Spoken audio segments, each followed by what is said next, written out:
क्या आपने कभी सोचा है कि भगवान शिव जो संहार के देवता माने जाते हैं, उनका जन्म कैसे हुआ जब सृष्टि में कुछ भी नहीं था, ना समय था, ना आकाश था, ना ध्वनि। तब कौन थे शिव? आइए आज जानते हैं भगवान शिव के जन्म से जुड़ी वो रहस्यमयी और अलौकिक कथाएं जिसे जानकर आप भी चौंक जाएंगे। भगवान शिव का जन्म कथा।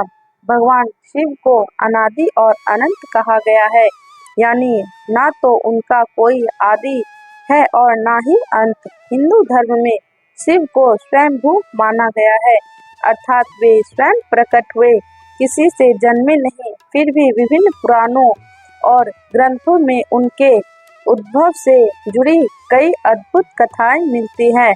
सबसे प्रमुख और प्रसिद्ध कथा इस प्रकार है। एक आदि कथा। जब कुछ भी नहीं था, सृष्टि के आरंभ में चारों ओर केवल अंधकार था। ना पृथ्वी थी, ना आकाश, ना जल था, ना अग्नि, कुछ भी नहीं था। यह केवल शून्य था। इसी महाशून्य में एक प्रकाश पुंज ज्योतिर्लिंग प्रकट हुआ। वह अनंत था, अचल था और वही शिव थे। उन्हें सदाशिव कहा गया, जो सृष्टि के पहले भी थे और सृष्टि के बाद भी रहेंगे। यह ज्योतिर्लिंग तेज इतना प्रचंड था कि ब्रह्मा और विष्णु भी उसे पूरी तरह देख नहीं सके। वे दोनों उस प्रकाश के आदि और अंत को जानने के लिए यात्रा पर निकले, परंतु असफल रहे। तब उस अनंत प्रकाश से शिव ने प्रकट होकर स्वयं को प्रकट किया और सृष्टि रचना के लिए ब्रह्मा, विष्णु और महेश तीनों रूपों में कार्य प्रारंभ किए। इसलिए शिव को अनादि और स्वयंभू कहा जाता है। उनका जन्म किसी माता पिता से नहीं हुआ, बल्कि वे सृष्टि के साथ स्वयं प्रकट हुए। 2. शिव का लिंग रूप में प्रकट होना।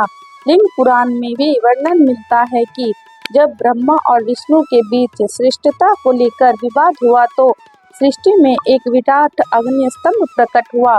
ब्रह्मा और विष्णु ने उस स्तंभ का सिरा और आधार खोजने की कोशिश की, लेकिन नहीं पा सके। तभी उस अग्नि स्तंभ से शिव प्रकट हुए और कहा कि मैं ही आदि और अनंत हूँ, तुम दोनों मेरे अंगों से उत्पन्न हुए हो। यहाँ लिंग का अर्थ है चिन्ह या प्रतीक, ना कोई सामान्य अर्थ। यह प्रतीक है उस अनंत सत्ता का जो आरंभ और अंत से परे है। तीसरा, दूसरी मान्यता। माता आदि शक्ति से जुड़ी कथा।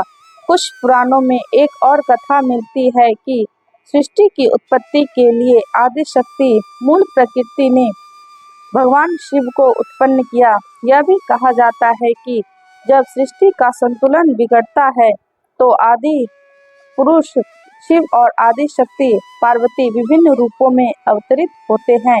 4. वेदों में शिव का वर्णन। ऋग्वेद में शिव को रुद्र नाम से पुकारा गया है, एक ऐसे देवता के रूप में जो अत्यंत शक्तिशाली है, भय और करुणा दोनों के प्रतीक है। रुद्र यानी जो संसार की बाधाओं को दूर करते हैं। धीरे धीरे रुद्र का ही विकसित रूप शिव कहलाया, जिसका अर्थ है कल्याणकारी, मंगलकारी। संक्षेप में, भगवान शिव का कोई जन्म नहीं हुआ जैसा सामान्य प्राणियों का होता है। वे स्वयं भू है, अजन्मा है, अनादि है।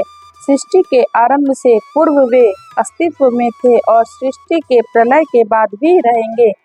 ज्योतिर्लिंग के रूप में उनकी सर्वप्रथम उपस्थिति मानी जाती है। तो इस तरह भगवान शिव ना किसी से जन्मे, ना कभी समाप्त होंगे। वे अनादि है, अनंत है, स्वयंभू है, जो सृष्टि के पहले भी थे और सृष्टि के बाद भी रहेंगे। यही कारण है कि उन्हें महादेव कहा गया है, देवों के भी देव। अगर आपको भगवान शिव की ये अलौकिक कथा पसंद आई हो, तो वीडियो को लाइक जरूर करें, रोज नए स्टोरी चैनल को सब्सक्राइब करें और कमेंट में लिखें हर हर महादेव। अगली रहस्यमय कहानी में फिर मिलेंगे। जय महादेव। धन्यवाद।